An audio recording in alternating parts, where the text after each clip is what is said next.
Dear students, college education online teaching में आपका स्वागत है। और आज का हमारा टॉपिक है नौकरशाही के दोषों को दूर करने के उपाय।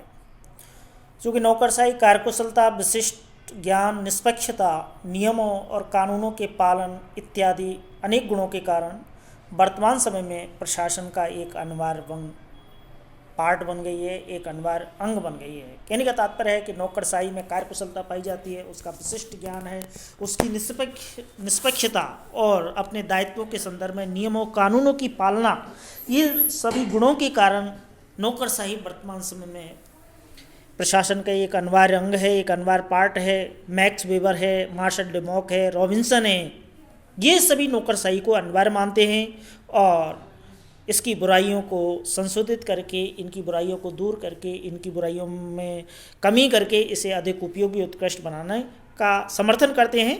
इसकी तुलना यानी नौकरशाही की जो तुलना है चिंतकों के द्वारा, प्रशासनिक विचारकों के द्वारा अग्नि से की जाती है और कहा जाता है कि एक अच्छा सेवक तो है लेकिन किंतु बुरा स्वामी भी है। यदि इसे नियंत्रण में नहीं रखा जाए तो ये विध्वंस का विनाशकारी कार्य कर सकती है या करती है। इसलिए नौकरशाही को जनता पर हावी नहीं होने दिया जाना चाहिए, बल्कि उसे सेवक ही बनाए रखना चाहिए, उसे कंट्रोल में रखा जाना चाहिए, उसे नियंत्रित किया जाना चाहिए, उसको अनियंत्रित नहीं होने दिया जाना चाहिए। तो इन सभी इस पृष्ठभूमि के संदर्भ में नौकरशाही को दूर करने के लिए विभिन्न सुझाव दिए जाते रहे हैं, जिसमें पहला सुझाव है कि योग्य मंत्रियों की नियुक्ति करें। चूँकि कार्यपालिका के दो रूप होते हैं, एक राजनीतिक कार्यपालिका होती है, एक प्रशासनिक कार्यपालिका होती है। राजनीतिक कार्यपालिका के अंतर्गत मंत्रीगण होते हैं, प्रशासनिक कार्यपालिका के अंतर्गत नौकरशाही आती है। और हमारे यहाँ पर मंत्रिमंडलीय उत्तरदायित्व का सिद्धांत पाया जाता है, जिसमें नौकरशाही के द्वारा किए गए तमाम कार्यों की सफलता असफलता की जो अंतिम जिम्मेदारी है वो कार्यपालिका पर अर्थात मंत्रियों पर होती है। इसलिए नौकरशाही को नियंत्रित करने का जो दायित्व है वो मंत्रियों का है। यदि मंत्री योग्य होंगे, कुशल होंगे तो सरकारी सेवकों पर नियंत्रण रखा जा सकेगा, अन्यथा सरकारी सेवक उन पर हावी होकर के जनता की स्वतंत्रता को संकट में डाल सकते हैं। इसलिए पहला सुझाव ये दिया जाता है कि योग्य मंत्रियों की नियुक्ति की जानी चाहिए। दूसरा सुझाव है सत्ता का विकेंद्रीकरण किया जाना चाहिए। यानी एक होता है सत्ता का केंद्रीकरण और एक होता है सत्ता का विकेंद्रीकरण।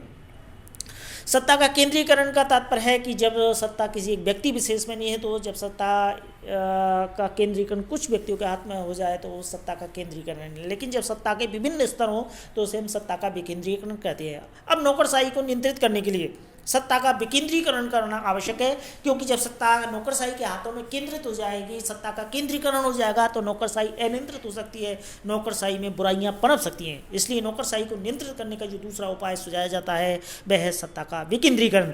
अधिकारियों में सत्ता का अधिक से अधिक विकेंद्रीकरण होना चाहिए, क्योंकि जब सत्ता का अत्यधिक केंद्रीकरण होता है तो नौकरशाही के अंतर्गत यानी नौकरशाही की जो प्रवृत्ति है नकारात्मक रूप से उसमें अहम की भावना आ जाती है, अनुत्तरदायित्व की भावना आ जाती है। तो ये सभी बुराइयों से उसे नौकरशाही को नियंत्रित करने के लिए सत्ता का विकेंद्रीकरण किया जाए। तीसरा है प्रत्यायुष विधि निर्माण की मात्रा में कमी। इन नौकरशाही की निरंकुशता को समाप्त करना है। नौकरशाही की निरंकुशता में अगर कमी करनी है तो प्रत्यायुष विधि निर्माण की मात्रा में कमी की जानी चाहिए, क्योंकि प्रत्यायुष विधि निर्माण ही नौकरशाही की निरंकुशता का मुख्य स्रोत माना जाता है। अब बात ये आती है कि प्रत्यायुष विधि निर्माण क्या है, तो मूल रूप से यानी मूलतः है विधि निर्माण का अर्थात कानून निर्माण का जो दायित्व है वह संसद का है। लेकिन जब संसद के पास समय अभाव होता है या विधि निर्माण के संदर्भ में तकनीकी जो ज्ञान आवश्यक है, विशेषज्ञता जिसकी ज़रूरत होती है, उसकी जब कमी होती है तो कार्यपालिका अर्थात जो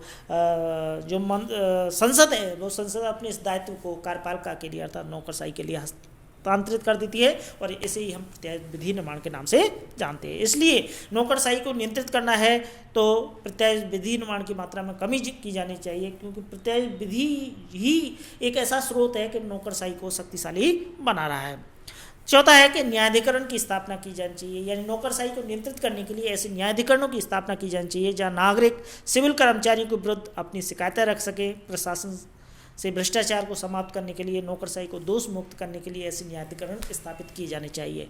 ये न्यायाधिकरण ऐसे न्यायाधिकरण होते हैं जिनकी प्रकृति है वो अर्ध न्यायिक प्रकृति की होती है, जहाँ प्रशासनिक अधिकारी है वो एक न्यायिक अधिकारी के रूप में कार्य करते हैं और सिविल जो सेवक हैं उनके विरुद्ध जनता ने जो शिकायतें की उनकी सुनवाई करते हैं और इस प्रकार से नौकरशाही को नियंत्रित किया जाता है।